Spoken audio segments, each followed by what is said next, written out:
may I request Emanuela Sinto from AIYP. Emanuela Sinta from AIYP. Sure. Thank you so much. Thank you for the time. My name is Emanuela Sinta. I'm from Dayak community in Kalimantan, Indonesia, part of the Borneo Island that belong to Indonesia. And here I represent the AIYP as a reactor in this workshop.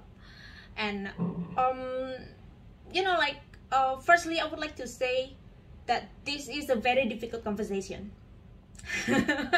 From 10 a.m. in the morning, and right now we are 3:20 p.m. and we have listened to the presentations from different countries about the land rights struggles in their respective countries. And me personally, as a young person, you know, and also I would say like I'm new in this kind, you know, like in this field of fighting for indigenous rights and so on. I will say that this is a very difficult conversations that I have to put like 100% of my energy to really understand about what's going on when we talk about the land right issues in Asia. And then I would like to say thank you so much for the presenters, and more than that, I would like to thank you for your fight. You know, like you have been fighting for the rights, for the land rights in your country. Like maybe some of you, or maybe most of you, already fight and struggles for like decades. And I would like to say thank you so much for what you are doing. And after I listened to these presentations from the presenters, I think it's from five countries, I would say, you know, like I come to realize like this is the point, the defining moment, like for me, I realized that indigenous peoples are truly strong. Indigenous people are truly strong, precise, and visionary. Because I watch your presentation, I watch your slide, I listen to your analysis and recommendations and like common goals, common actions, and so on. I say this is enough, you know, like to break all the stereotype and stigma that people out there have put into the indigenous people as a marginalized or like vulnerable groups or like victims of the colonializations. You know, like for me, this is a big thing because when we talk about the land rights, of course, you know, like we talk about the problems, like we talk about the challenges and violations, the murders, the killings, the land grabbing, and other kind of violations on the ground. But here, listen to the presentations from you all presenters. I make like several points here. Actually, I have 7 points. It will not be longer, like I will try to be quick. First is about converting. Like I mentioned earlier, that this is a very difficult conversations, and as per my understanding, like we talk about the country level discussions about the land rights strategies, right? But the challenge for all of us is how to convert these recommendations, these goals and actions, you know, like into a long-term implementation, into a concrete actions on the ground, like other presenters say about how, you know, like actually we implement it, you know, we like of this 1-2 thing.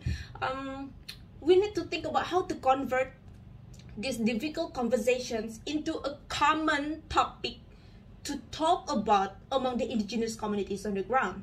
Because I believe the fight for the land rights, it's not only a fight that belongs to like a few people, you know, like maybe they have the knowledge about all these policies and laws, and maybe speak English just like all of us here. But it should be the conversation, it should be the common conversations among the community themselves, right? Because we talk about the land rights, so we talk about the movement of a community. And the second point is about equipping. So I saw that there is a lot of works, you know, like this is a very long fight. This is it can be an exhausting fight for us. We need to do research, mapping, network, legal battles, legal recognition, media advocacy, and so on. But the question here is how we ensure that people in our community, in our respective countries, can continue this long fight, you know. Like, I'm talking about the youth right now, how we can really engage and equip the community, specifically the indigenous youth, to involve in this, to continue this long fight, right? That's the questions that all of us need to think about. And then the third point is, actually I want to talk about these definitions because it's very interesting. There is a questions about the definitions of indigenous, and I would like to thank them as well to respond to that, and also one link that you guys share on the chat box. I also clicked that and read it. But you know, like, this is kind of typical questions when we talk about definition of indigenous.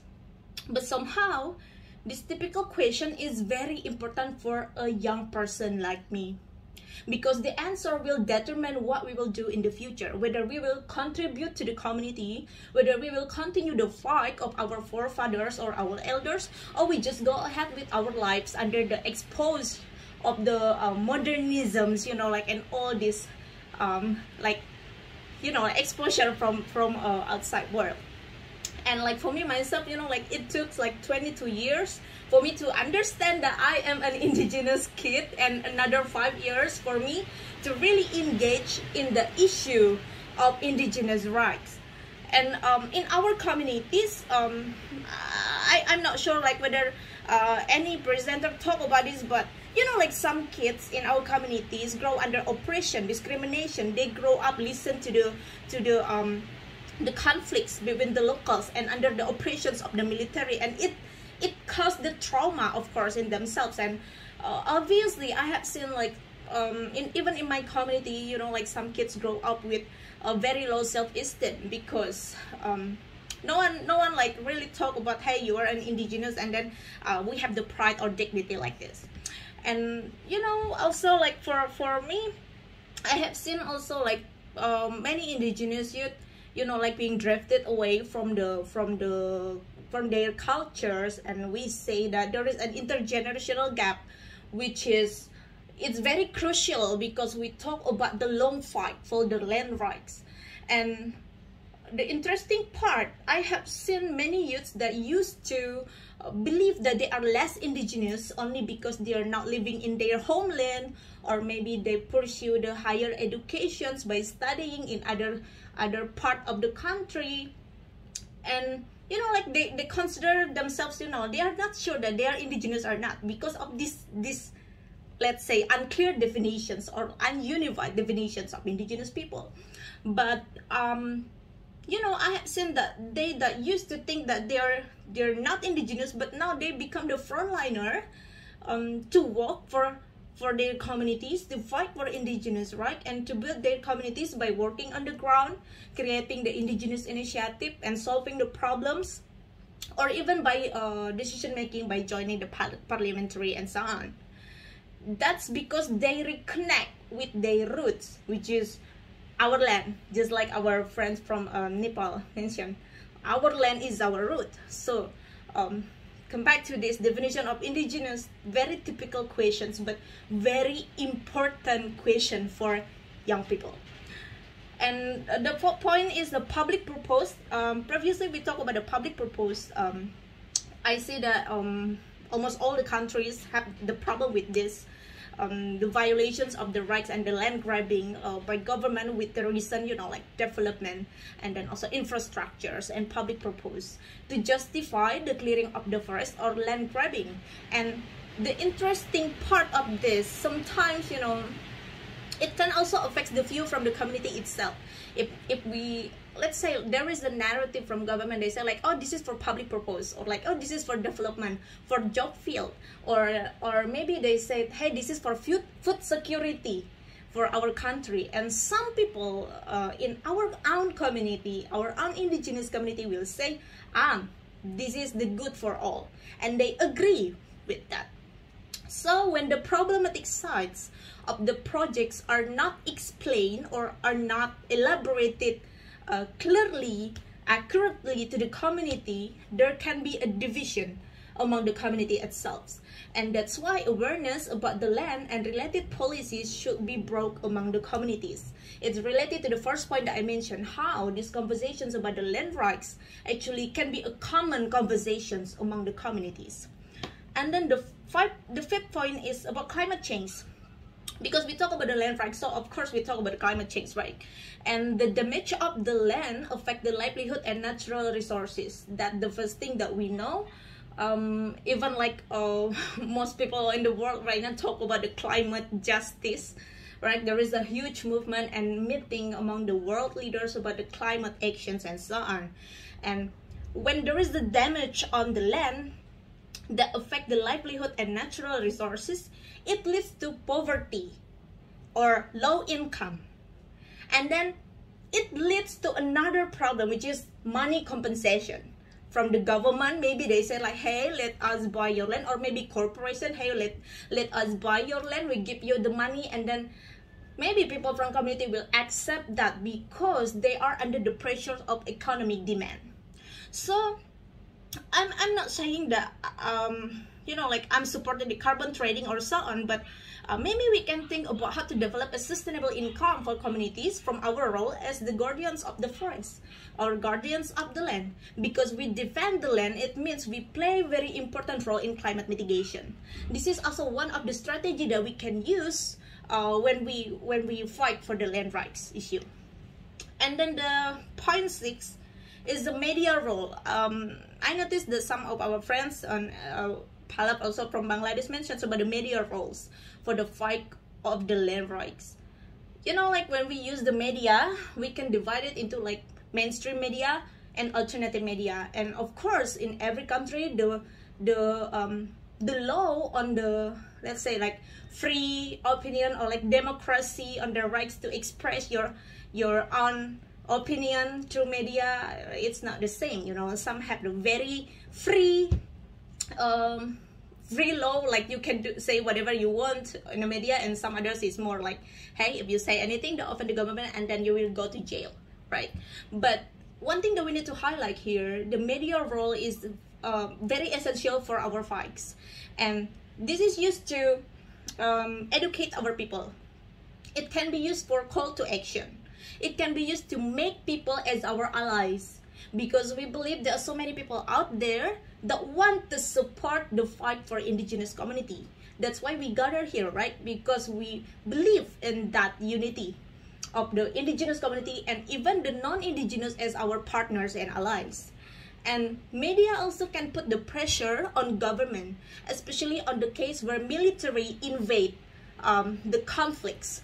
And it happens in most of the countries in Asia. There is a pressure, you know, like invasions from the military to indigenous people. And one interesting thing about this is how we can, you know, like highlight the media role, let's say, like to get the international attentions for our struggles, and it can be used as one of the tools to put the pressure on government. This is what Jill from Philippines said, that we need to use all the strategies in all areas to fight. And the last point is the success stories. This is related to the question from I forgot who asked the questions, like about what can we do to overcome the challenge, right? Of course, maybe we will discuss about this in the next sessions, but I feel there is a need for us to highlight the success stories from each countries. For example, you know, like I believe like you have been fighting, let's say, like for 20 decades, 2 decades, or 3 decades for the rights of indigenous people, and even the smallest success stories will be very meaningful to be captured, to be documented, and it can create the ripple effect in the community themselves, because we see, hey, there is still a ray of hope there. And related to the media as well, if we get to capture these success stories from the community, it can be a model, it can be an example, it can be a tool of inspirations for other communities, whether it is in the same country or different respective countries, to also adopt the same strategy. So media and success story, they are related to each other. And of course, if we gain like more, you know, like wider attention, because we know now we are living in the unlimited world. We have all access to information. So let's use this for the advantage for the rights of indigenous people. And at the end, my conclusion is sharing or exchange the struggles and strategies of every country like this is very, very important, because we build the solidarity here. We learn the new knowledge, we learn the new strategy, and moreover, we our friends also say, like, we share the same pain, but we also share the same strength. And the second one is, please educate young people to understand about the land rights. Equip them to be at the front line of the land rights fight by using their knowledge, skills, and everything that they already get from their education. And encourage them to continue to pass this resolve, this spirit to the next generation, which is our children. So thank you so much for the opportunity. I really have the respect for all the presenters. Thank you so much.